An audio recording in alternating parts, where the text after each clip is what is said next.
Hey, I'm Andrea. Welcome to my channel. Thank you so much for stopping by. It has been several months since I uploaded my last Netflix picks video. I believe I talked about Short Term 12, I Am Not a Hipster, and Begin Again. If you're interested in hearing my quick review on any of those movies, you can click right up here to check those out. I think they're all still streaming on Netflix too if you're interested. So today I'm going to talk about a film titled About Elly. It is written and directed by a man from Iran named Asghar Farhadi.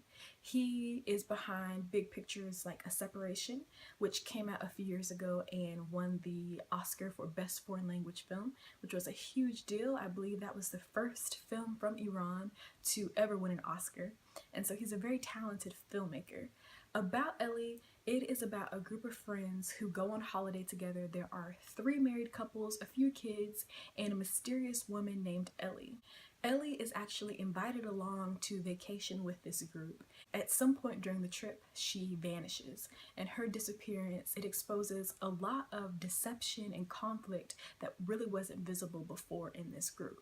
I found this movie to be very mysterious, and there are a lot of times where it's almost eerie because you just don't know what exactly is going to happen. Like I mentioned, Elly has disappeared, and so that brings a lot of just uncertainty. This is definitely a character-driven story. For a long stretch of time, it really doesn't even seem clear what the plot is going to be. I think that About Elly really examines the complexities of human nature. You know, I mentioned there's some deception, and there are choices that some of the characters in this movie make that really sort of snowball.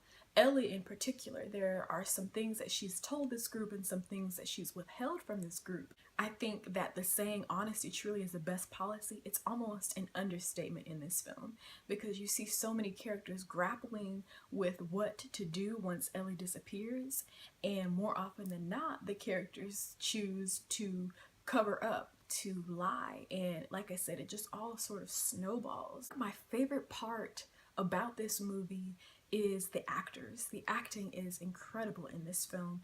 Everyone that is a part of the adult cast, and even the children actors that are a part of the cast, everyone is incredible. There are some scenes in here where you really get to see grief and see that acted out, and I think that it was just top notch. On the other hand, you have some characters who played certain things with such subtlety, and that also was just really incredible on camera. It's just a really interesting, enticing story. This is not a Hollywood film, and that is one of the things I think that also is so special about this, because we get to see it through a different cultural lens. There's obviously a different cultural context here, and there's some things that to an American viewer may not make sense right off.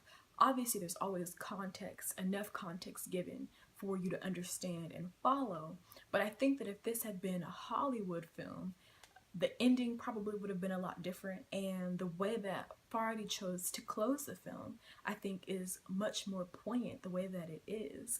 I will tell you, there's not a whole lot of closure or explanation that is given in this film, and so if that's something that's really important to you when you watch a movie, you might be a little disappointed. But I think that's one of the things we've gotten a little spoiled with when we watch American films.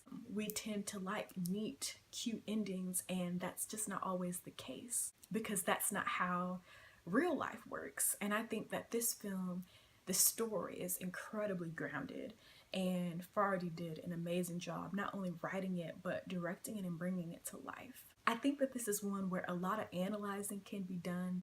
Things that you may not like, I mentioned how it seemed a little plotless sometimes. The structure is a little different than a typical Hollywood movie, which I kind of also mentioned. If you are a slow reader or you don't like reading subtitles, obviously you need those for this film. I will say, if you can appreciate a good foreign film, if you like a thriller, if you like something that doesn't have an ending with a cute little bow but leaves some questions, this one doesn't really give a whole lot of closure, and I think that it was more fitting that way. But I like that because I think there's a lot more room to analyze and really talk through some of the stuff that's present in this movie. Depression is looked at, grief is looked at, and then there also are some lighter moments in the film, some laughter.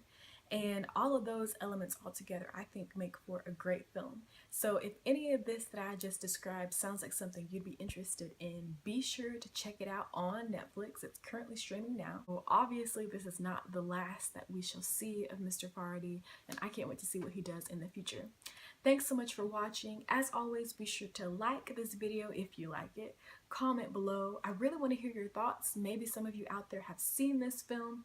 If you have, I'd love to pick your brain, hear what you think about that ending. Thank you so much for watching, and I will talk to you in my next video. Bye!